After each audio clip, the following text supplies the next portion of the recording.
동학개미라는 말을 탄생시키며 역대 최대 호황을 이어가던 주식시장, 이 덕분에 활짝 웃은 회사들이 있었으니 바로 증권사들이죠. 키움증권은 하루에 계좌 4억 개 오픈, 이런 기사가 나왔을 정도인데 우리가 주식 거래할 때마다 내는 수수료만 계산을 해봐도 증권사들은 거래 대금이 늘어날수록 돈을 벌 수밖에 없는 구조죠. 시장에 넘치는 유동성을 바탕으로 증권주가 호황을 이어갈 거라는 전망도 잠시 요즘 주식시장이 약간 횡보하고 있다 보니까 좀 걱정도 됩니다. 주식 거래 대금에만 의존한다면 분명 변동성이 너무 심하지 않을까? IT주들이 미래 내다본다면서 로봇에 클라우드에 반도체 같은 미래 산업에 엄청나게 투자한다는데 증권주는 도대체 뭘로 돈을 벌고 앞으로의 미래는 어떻게 그리고 있을까 궁금하시죠? 자, 저도 궁금해서 만들어본 영상인데요. 지금부터 함께 증권주에 숨겨진 기회와 리스크에 대해 알아봐요. 먼저 증권사는 어떻게 돈을 버는지부터 정리를 해볼게요. 처음에 잠깐 말씀드렸지만 가장 기본적인 업무이자 가장 큰 수익원은 바로 브로커리지, 그러니까 주식을 중개하는 데서 오는 수익입니다. 우리가 주식을 샀다 팔았다 하는 과정에는 수수료죠. 거래가 늘고 계좌 개설 건수가 많으면 수익도 늘어나는 구조입니다. 두 번째로 IB, 그러니까 투자은행 업무가 있어요. 자금을 필요로 하는 기업들과 투자 주체를 연결시켜주는 역할을 하는 거죠. 기업 공개, M&A 이런 걸 대행해주는 겁니다. 모건 스탠리, 메릴린치, 골드만삭스 이런 글로벌 투자은행들 이름 많이 들어보셨죠? 우리나라 증권사들도 기업 공개나 M&A, 투자 같은 투자은행 업무를 병행하고 있습니다. 세 번째는 우리가 흔히 PB라 부르는 자산관리, 그러니까 개인 금융 업무가 있는데요. 요즘 같은 초저금리 시대에 조금이라도 더 수익을 얻을 수 있다는 장점을 내걸고 각종 금융상품들, 펀드, 채권, 자산운용 계좌, 퇴직연금 증권 계좌 같은 상품을 개발해서 판매하고 이를 통해서 고객들의 자산을 관리하고 상품을 추천하는 업무를 담당하고 있습니다. 자, 그 밖에 부동산 개발도 하고요. 파생상품, 외환거래도 중개를 하죠. 신용공여라 부르는 자금 대출도 주 업무고요. 참 생각보다 다양한 일을 하는구나 싶으시죠? 우리나라 증권사들이 어떤 식으로 발전을 해왔는지 역사도 잠깐 짚어보면 좋을 텐데요. 한국 최초의 증권사는 1949년 11월 대한증권으로 출발했던 교보증권이었어요. 6.25 전쟁도 겪어낸 그런 증권사죠. 증권이 뭔지도 모르던 전쟁의 상처가 남아있던 시절 대한증권, 동양증권, 고려증권 같은 증권사들이 모여서 지금의 금융투자협회인 대한증권협회를 만들었는데 이후 1956년에 정부가 증권거래소의 문을 열자 결심을 했죠. 처음엔 12개 종목밖에 없었다고 하네요. 지금이야 MTS로 거래를 하시겠지만 그땐 직접 객장 가서 손 들어서 거래하고 그랬다네요. 자, 주가 과열, 그 이후에 폭락 등으로 일어난 1962년 5월 주식 파동으로 침체를 벗어나지 못하던 주식시장이 본격적으로 커나가기 시작한 건 1983년이죠. 종합주가지수가 도입되면서입니다. 코스피지수가 100포인트대로 시작을 했던 시절도 있었습니다. 그때 주식 사뒀으면 생각드시죠? 1997년 코스닥 거래도 시작이 됐죠. 1998년에 주식시장이 외국인에게도 개방됐고요. 채권 매매나 상장지수 펀드, ETF 같은 시장이 생긴 건 2000년대 들어서입니다. 증권사들이 규모를 키우기 시작한 건 2016년 정부가 투자은행 업무 범위를 확대해주는 정책을 펼치면서부터였는데요. 2012년 창업실태조사에서 이 창업기업의 자금 조달 구조를 보면 확인할 수 있듯이 당시만 해도 일반 은행들은 소매 위주로 사업 포트폴리오를 재편하고 있었고 기업금융에서 은행의 역할이 약화되어 있었거든요. 자기 자금과 개인 간 차용의 기업 자금 조달의 대부분을 차지했던 상황이었습니다. 결국 금융당국은 자기 자본 4조 원 이상을 갖춘 증권사에겐 단기 금융업, 발행어음 사업을 허가하고요. 8조 원 이상 증권사에겐 종합투자 계좌를 활용한 수신 업무를 허용하면서 증권사들이 몸집을 키우는 계기를 만들어줍니다. 그 결과 2014년 당시엔 자기 자본 4조를 넘는 증권사가 미래에셋대우와 NH투자증권밖에 없었지만요. 많은 증권사들이 자기 자본 증자에 나서면서 2016년 이후 크게 늘어나는 계기가 됐습니다. 자, 그리고 찾아온 2020년은 증권사들에게 새로운 역사를 쓴 한 해였죠. 자, 우리의 주식 투자가 급격히 늘어나면서 2020년 주식 활동 계좌 수가 무려 3,696만 개, 매수 대금만 따져봐도 4,487조였다고 해요. B2라는 신종 단어를 낳을 정도로 신용거래 융자 잔고도 늘어서 여전히 22조 원 규모에 머물고 있고요. 자, 당연 증권사들도 돈 많이 벌었을 거라 짐작이 되시죠? 5대 증권사의 영업수익이 크게 늘었다고 합니다. 자, 5대 증권사만의 얘기는 아니에요. 동학개미가 키웠다는 평을 받는 키움증권은 창사 이래 역대 최대 실적을 달성했다고 하고요. 2020년 영업이익이 전년 동기 대비 101.6%나 증가했는데 2020년 신규 계좌 개설 건 건수만 333만 개로 특히 브로커리지 순영업수익이 전년 동기 대비 290.6% 증가하면서 그야말로 개미의 힘을 제대로 받았습니다. 자, 서두에 말씀드렸듯이 실적이 역대급을 찍었으니 관심이 가긴 가는데 우리의 고민은 늘 한정된 자원을 어디에 넣어야 더 투자 수익을 많이 얻을 수 있을 것인가 이다 보니까 과연 이게 얼마나 갈까? 이런 생각이 들죠.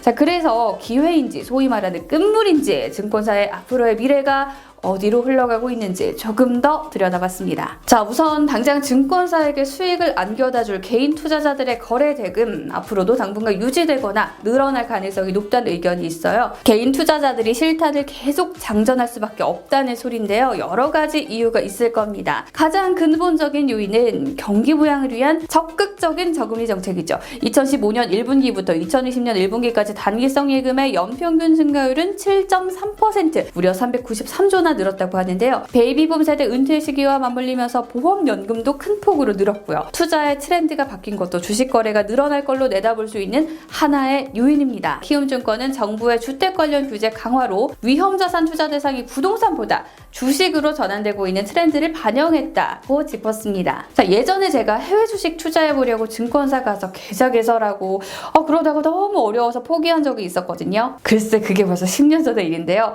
코로나를 겪으면서 많은 분들이 해외 주식으로 투자의 대상을 확대해 나가면서 증권사의 해외 주식 중개 수익 비중이 가파르게 상승하고 있다는 점도 눈여겨볼 만합니다. 자, 이건 증권사 입장에선 하나의 블루오션이죠. 2018년 기준 해외 주식 투자액 63%가 국민연금 같은 연기금이었거든요. 개인의 투자액이 늘었다지만 아직은 늘어날 여지가 더 크다고 할 수 있습니다. 자, 반대로 베트남이나 중국같이 기회의 땅이 아직 남아있고 실제로 해외 점포에서 얻는 단기순이익이 급증하고 있다는 점에서의 기회 역시 참고해보면 좋겠네요. 투자은행으로서의 역할이 커졌다는 것도 긍정적인 요인입니다. M&A만 봐도 그래요. 사실 예전만 해도 M&A라고 하면 그냥 대기업 그룹 내에서 이루어지는 경우가 대부분이었거든요. 최근만 봐도 배달의 민족이 독일 딜리버리 히어로에 팔리고 아시아나와 대한항공의 합병 등 독립적 기업 간 M&A가 활발해지기 시작을 했죠. 기업 공개 시장도 후끈 달아오르고 있는데 2020년만 봐도요. SK바이오팜에 카카오게임즈에 지금은 하이브로 이름을 바꾼 빅히트 엔터테인먼트 같은 회사들이 상장 열풍을 불러일으키기도 했고요. 한국의 주식시장이 계속 발전해 나가면서 앞으로도 이런 트렌드는 계속될 가능성이 높습니다. 하지만 미국 국채금리 급등으로 불안한 마음에 투자 심리가 급격히 위축되면서 개인 투자자들의 자금이 이탈하고 주가는 횡보를 보이고 있는 걸 보면 또 미래를 마냥 낙관할 수만은 없다. 이건 한계죠. 자, 이건 뭐 사실 증권주만의 리스크는 아니긴 하지만요. 그래도 거래가 위축이 되면 증권사 입장에선 바로 브로커리지 모멘텀이 약화될 수밖에 없잖아요. 또 거래가 계속된다고 해도요. 자, 요즘은 주식 화랑 열풍을 타고 수수료 무료에 뭐 가입하면 5,000원 준다 뭐 이런 식의 혜택이 경쟁적으로 생기면서 수익성 자체가 많이 떨어진 상태임을 고려해야 합니다. 미래에셋증권도요. 2020년 4분기 유사한 수준의 시장 일평균 거래대금에도 불구하고 평균 수수료율이 하락을 해서 브로커리지 수익이 전분기 대비 약 19%나 감소했다고 하네요. 자, 또 코로나 이전에 위탁 매매 수익이 감소세였다가 코로나 팬데믹 속에서 급증했다는 점, 오히려 IB 업무의 수익이 꾸준히 증가하고 있었다는 점을 고려해보면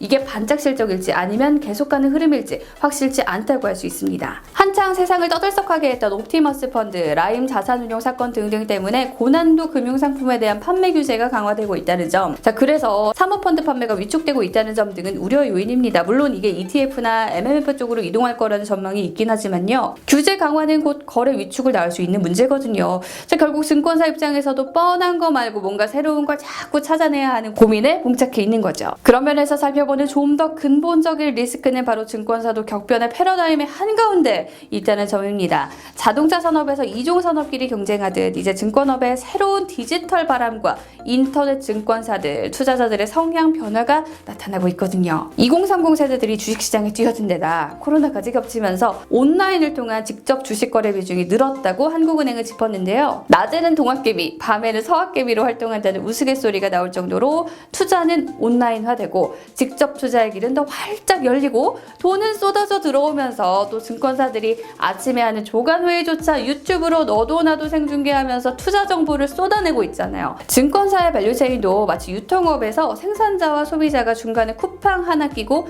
단순화돼서 연결되는 것처럼 단순해지다 보니까요. 요즘은 펀드 하느니 차라리 내가 공부해서 직접 투자하자는 분들이 더 많으시더라고요. 증권사들이 브로커리지와 상품과 이자 수익 말고는 또 두드러지게 내고 있는 수익이 없다는 점은 결국 플랫폼 회사들이 막강한 사용자를 바탕으로 바로 금융 서비스를 자체 플랫폼에서 제공하는 시대에 위기감을 느낄 수밖에 없는 요인입니다. 특히 플랫폼사들의 금융 진출은 단순히 그냥 저축이나 주식 투자뿐 아니라요. 보험, 자동차, 부동산 투자까지 다변화하고 있거든요. 토스는 토스증권 만든다고 하고 있고 카카오까지 증권업에 진출한 시대에 미래에셋대우처럼 네이버 같은 플랫폼과 혈맹 맺는 등 대안을 마련해 놓지 않으면 미래를 장담할 수가 없는 상황이죠. 자, 마지막으로 해외 사례를 좀 살펴보면 좋겠어요. 모건 스탠리는 과거 트레이딩 위주의 투자은행이었던 시절이 있었죠. 1996년 소매금융회사를 인수해서 WM, 그러니까 자산관리 부문에 본격 진출하고요. 소매금융 강화의 의지를 천명했습니다. 코로나 때 더 큰 성장세를 보이면서 옳은 선택이었음을 증명을 했고요. 이젠 비트코인 펀드까지 진출하겠다고 발표를 했죠. 찰스 슈왑은요, 업계 최초로 펀드 슈퍼마켓을 런칭하면서 WM 비중이 가장 높은 그런 증권사로 변신했고요. 한국만 해도 해외 대체 펀드 설정액이 급증하고 모험 자본 투자를 늘리는 트렌드는 어쩌면 새로운 돌파구를 찾으려는 증권사들의 절박함이 아닌지 모르겠습니다. 자, 결국 디지털화와 밸류체인 변화의 대응 능력이 가장 중요한 시점이 아닐까 싶고요. 자, 이런 것들이 금융주의 주가의 차별화 요인이지 않을까 싶네요. 새로운 돌파구를 찾다 보면 필연적으로 찾아올 수밖에 없는 위험에 대한 관리를 얼마나 잘 하고 있는지도 판단해서 자, 결국 그런 노력을 가장 잘 해내는 증권사를 찾아 투자해보는 것은 장기적 그림에서 나쁘지 않지 않을까 그런 생각이 듭니다. 자, 우리의 투자는 쭉 계속될 테니까요. 신지은의 경제백과도 여러분의 투자에 쭉 같이 하고 싶습니다. 자, 증권업의 과거와 현재, 미래까지 살펴봤는데요. 오늘도 여러분의 한 줄 평 부탁드릴게요. 저에게 큰 힘이 될 것 같습니다. 저는 다음에 또 다른 콘텐츠로 다시 인사드릴게요. 여러분 안녕.